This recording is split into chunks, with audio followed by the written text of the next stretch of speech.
So many fancy new cars out there, but what are people really buying? This year, the Toyota RAV4, still one of the best SUV bestsellers. Why is that actually? Let's find out together with Tomass's in 4K, full screen, full length. Let's go here with all the details of the current model. And we have it here in a special version, the GRSport. Wow, what a look here for the RAV4. Not only that it's like this okay, like normal practical car. No, it can also be really sporty. Look at that, this black mesh grille here. Also in the lower part, sporty accentuations. And it works very well with the contrast to the white exterior color. Modern daytime running lights. So I think they got a really nice rugged off-road look here for the RAV4. Usually it starts at 17-inch wheels. These ones here are 18-inch winter tires, but you can also get usually 19-inch then for the GRSport model. Turning indicators in the front, pretty tiny, however, still fancy. And because they have this element underneath, it shines into that. And then again, I think the size is okay. Interesting, isn't it? Turning indicators in the rear, not so fancy, however, it's a nice signature here with the running light. And overall, the rear design is pretty cool, especially in the GRSport. Look at that black contrast. And then we have this silver one right here. Once again, this mesh grille and no fake exhaust at all. So I really like it also from this rugged, clean rear design. 4.60 m or 181 inches is the length of the RAV4. Just right in that segment where it's not too big, but not too small. The VW Tiguan or the Hyundai Tucson or the Honda CR-V would be typical competitors. Here the GRSport gets the black contrasting roof that fits the vehicle also pretty well, and another black contrast in the lower part here. And as I said, you can also get bigger wheels if you then stick with the summer tires, for example. This is the key fob, simple. And then you might think, oh, wait a minute, this is the remote for the independent heating or something. No, it's not. This one is an additional security token because even burglars love the RAV4. The Lexus RX and the Toyota RAV4 are among the most stolen vehicles in Europe. And that's why they have this additional security token. You cannot start the vehicle without it. It's a good thing that they do something against it because also insurance costs are rising for these vehicles. Yeah, but on the other hand, it's kind of like, clunky then a little bit here in the pocket. Yeah, but you see, people love that vehicle, obviously also because of the reliability and so on. The RAV4 is a very reliable car. Rankings have more and more shown that. Then the door closing sound is not that special. That's nothing where Toyota pays special attention to. But here on inside of the doors, nice leatherette covering. You can really see how it's also soft underneath. I really like that. Simple, however, more the equipment here for the doors and so on, and hard pack in the lower part. Also no covering here from the inside. Then GRSport steering wheel, special with this version. Also contrast stitches on the inside, real buttons at the steering wheel. New digital instruments with this update here now. And these GRSport seats have microfiber on the inside. That's pretty fancy. Other than that, you also get fabric or leatherette then for the RAV4, depending on the market situation. And it's really nice from the comfort, also from the ergonomics, and enough space with 189 or 6'2". Really good also for tall adults. That's also why people appreciate the RAV4. It's comfortable, it's simple, straightforward. You exactly know what you're doing. Steering wheel, by the way, easily up and down, in and out. Manual control. Then we have a good view to these new digital instruments. They also switch according to the driving modes. Then that looks pretty fancy, doesn't it? We also have a head-up display that's projected into the windshield. And then when we take a look at the overview here with the soft touch leatherette, also soft touch on this top part. Ooh, and I love this here, this manual climate unit. It's really large. You can control it just while driving blindfolded. That's actually cool. Also here the vent strength. Everything easy and straightforward. Also here, the seat heating. Nice switch, and also from the acoustic feedback, that's how it's supposed to be. New updated 10.5-inch infotainment system. This is here the Apple CarPlay integration. Also works wireless. Android Auto is also available.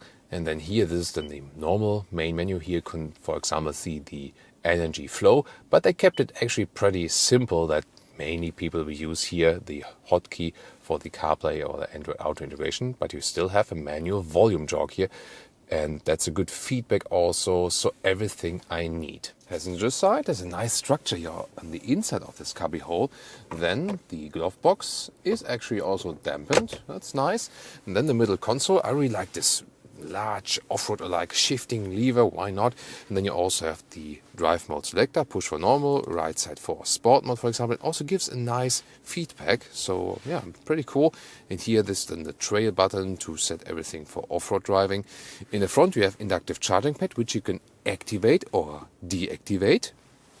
USB-A charger. The cup holes are really deeply in there, and then they're also adaptive, but everything's actually very well built here. Then the leatherette cover for this one.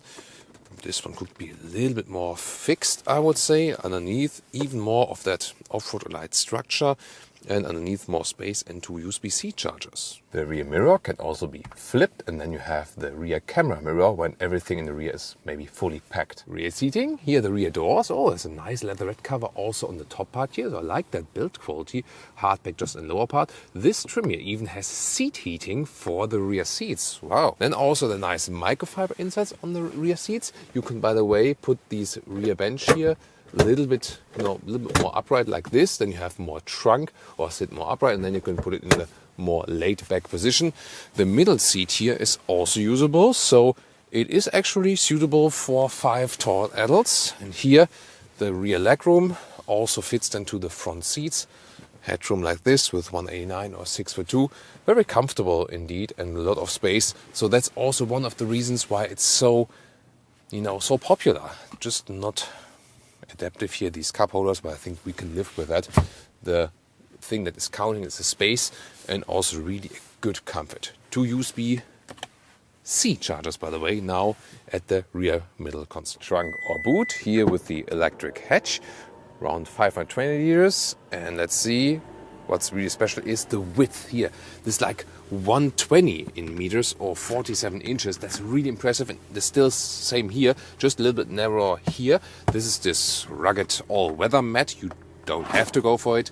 There's a fabric underneath, and here space for the charging cable if you have the plug-in hybrid version. And the normal length, like 95 centimeters or 37 inches. So very well usable trunk. To fold the seats, you can reach over like this, or then go around, so both is actually possible.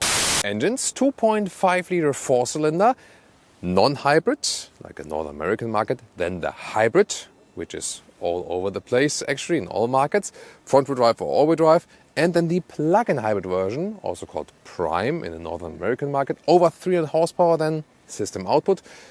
Rear electric motor to give you that all-wheel drive then in this case, and 6 seconds in the acceleration figure. That's 2 to 2.5 seconds quicker than the other version then for the normal inbuilt hybrid. We'll also see if that makes sense. The net battery capacity here is about 14.5 kilowatt hours. So you will get some 60-70 kilometers of daily real-world range, so around 30-40 miles. Charging flat, by the way, is not so cool, I would say. 6.6 kilowatt, so also not too quick. Yeah, but then again, it's also not a really large battery. You really have to think about if the plug-in hybrid makes sense. It rather makes sense in markets where there are governmental subsidies and so on. Other than that, the built-in hybrid will also be very efficient.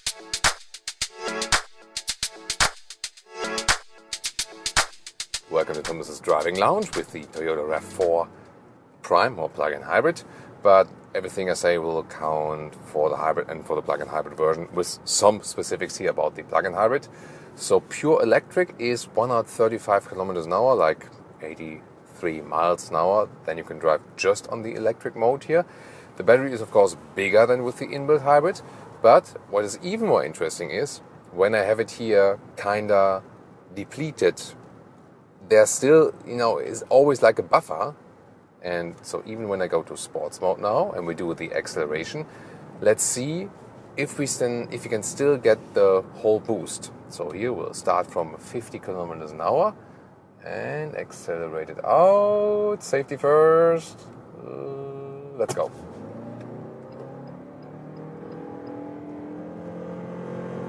Plop, that's 100. 120. Here now at 120 kilometers an hour. so like 70 miles an hour. Let's do the lane change here. Suspension is a good setting actually. So it is not unsporty, it's not uncomfortable. I think they found exactly the right spot here, equipped with 18-inch winter tires. If you would have the 19-inch summer tires here for the GRSport, of course the ride would be a little bit stiffer. But it feels good here on the German Autobahn.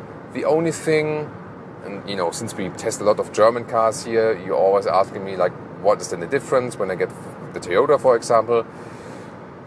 Yeah, it's not that silent on the motorway at higher speeds. So they don't pay the biggest attention to the noise insulation. Then again, they score better reliability figures, you know. So from the comfort, the seats are actually quite nice. Also with the microfiber insert here in the GRSport.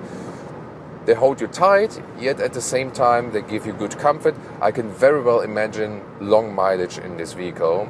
The only thing that is somewhat annoying is when you're driving a little bit faster, then it's kinda noisy here. That I have to say.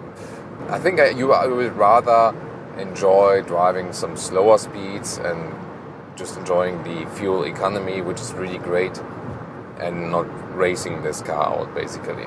By the way, if we switch back to the normal, we just push it here, and then again lifting my foot off the throttle.